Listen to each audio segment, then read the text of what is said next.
September 19, 1991, two hikers traversing the Ötztal Alps on the border of Austria and Italy discovered a corpse emerging from the ice. Researchers soon realized they weren't looking at the victim of a recent climbing accident, as initially assumed, but the mummified body of a man who'd lived about 5,300 years ago, who they came to call Otzi the Iceman. Welcome to our podcast where we explore fascinating topics from history, science and the culture. Today we are diving into the story of Otzi, the Iceman, a man frozen in an alpine glacier for over 5,000 years. His discovery wasn't just a sensation, it became a window into life during the Neolithic era. What do you think, Akmaral, makes his story so extraordinary? First of all, it is a remarkable preservation. Otzi is one of the oldest and the best preserved mummies ever found.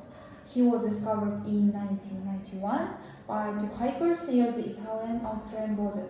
At first, they thought he might have been a mountaineer or a lost soldier, but scientists soon realized they had uncovered something far more ancient.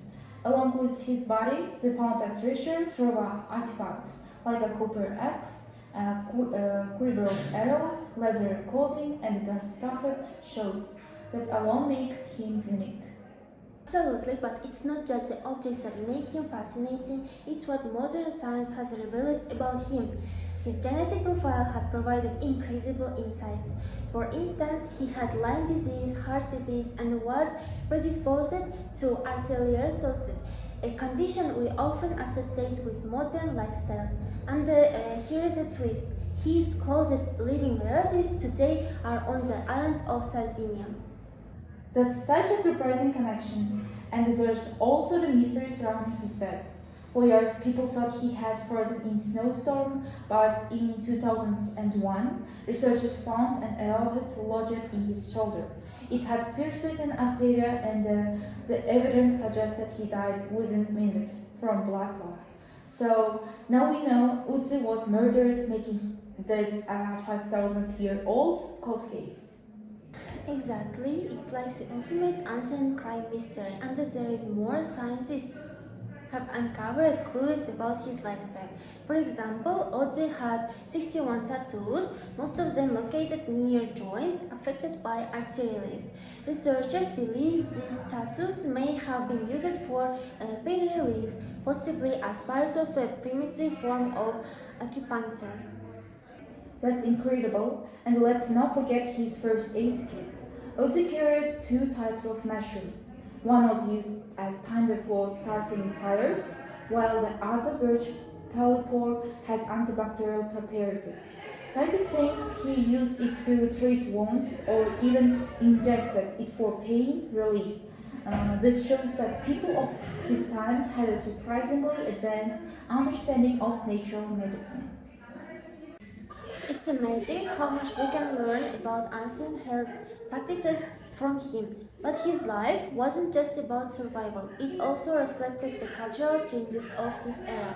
Otzi lived during a transitional period when hunting and gathering were giving way to farming. His belongings, such as his copper eggs, suggest he was part of societies that had begun adopting agriculture, but still relied on traditional hunting.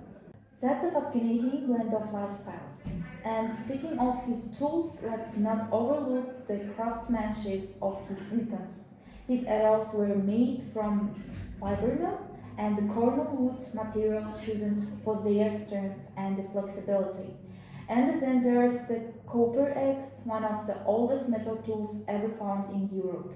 Its presence suggests that Otzi may have held a special status in his community. Perhaps he was a trader or leader. It's possible. What's also interesting is the level of technology involved in preserving his story today. Did you know that researchers created the 3D printed replica of Otzi using detailed CT scans?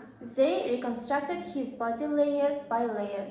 This allows scientists and the public to study him closely without risking damage to the actual mummy. That's such an innovative approach. And even his tattoos were studied using modern techniques. A special multispectral camera revealed 61 tattoos, many of which had faded over time. These tattoos weren't decorative, they were likely therapeutic, located at points of pain or injury. It's a testimony to how ancient people used body art for practical purposes. Otzi truly bridges the gap between science, art, and history, and even after decades of study, he continues to surprise us. For example, analysis of his stomach contents revealed his last meal, ibex meat and acorn wheat, suggesting a mix of hunting and farming in his diet. The pollen found in his stomach also shows he traveled up and down the mountain in the days before his death. It's incredible how much we have learned from him, yet his story still raises so many questions. Who killed him and why? Was it a personal conflict or was he ambushed by strangers? And what does his life tell us about the broader cultural shifts of his time? Those are mysterious we may never fully solve, but one thing is clear. Otzi has transformed the way we understand the past. From his tattoos to his tools, he offers a glimpse into a world that feels both distant and surprisingly familiar.